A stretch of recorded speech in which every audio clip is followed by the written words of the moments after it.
কচুরলতি, চিংড়ি মাছ, গুগলি, বেগুন কী ছিল না আজকে বাজারে। হ্যালো সবাইকে, আমি চলে এসেছি আর একটা নতুন ভিডিও নিয়ে। তো এদিকে আজকে বাজারে ছিল কচুরলতি, চিংড়ি মাছ, মানে কচুরলতি আনতে বলেছি, তো সাথে চিংড়ি মাছ ছিল আর গুগলিও ছিল। তো গুগলিটা আমার কাছে একটা এক্সট্রা পাওনা। আর বেগুন আনতে বলেছি, বেগুনের যা দাম বাবা। তো একটা বেগুন আমাকে এনে দেওয়া হয়েছে হঠাৎ করে, আমার যে নিম বেগুনের প্রতি ভালোবাসা জন্মেছে সেটার জন্যে।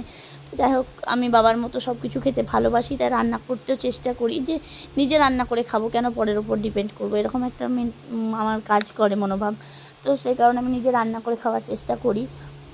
আর এদিকে মোচার বেঁচে যাওয়া তরকারিটাকে একটু বড়া বানিয়ে নিয়েছি চিংড়ি মাছ দিয়ে। আর এদিকে কচুরলতি, পেঁপে দিয়ে ডাল, নিম বেগুন, অনেক কিছুই রান্না ছিল, আলু সেদ্ধ মাখা। সেই ভিডিওটা আমি আলাদাভাবে শেয়ার করে দিয়েছি। তো আমার ভিডিওগুলো তোমাদের কেমন লাগছে অবশ্যই কিন্তু আমাকে কমেন্ট করে বলো। আর কীরকমভাবে ভিডিও বানালে ভিডিওটা আরও ভালো লাগবে সেগুলো একটু আমাকে কমেন্টে জানিও।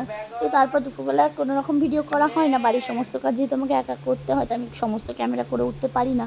বিকেলবেলা বর দোকানে যাবে বলে চা বানিয়েছি, পরে সন্ধ্যেবেলা ছেলের জন্য চাউমিন বানিয়েছিলাম ডিম আর পেঁয়াজ দিয়ে। আলু টালু কিছুই দেওয়া হয়নি, মানে দিইনি ইচ্ছাকৃতই।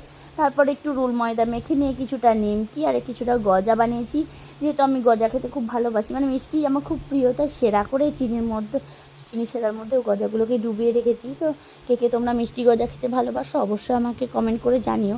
আর আমার ভিডিওগুলো কেমন লাগছে সেটাও তোমরা কমেন্ট করে জানিও। যদি ভালো লাগে আমার ভিডিও তো লাইক, কমেন্ট, শেয়ার করতে ভুলো না। আর যেটা ফলো করোনি অবশ্যই ফলো করে আমার পাশে থেকো।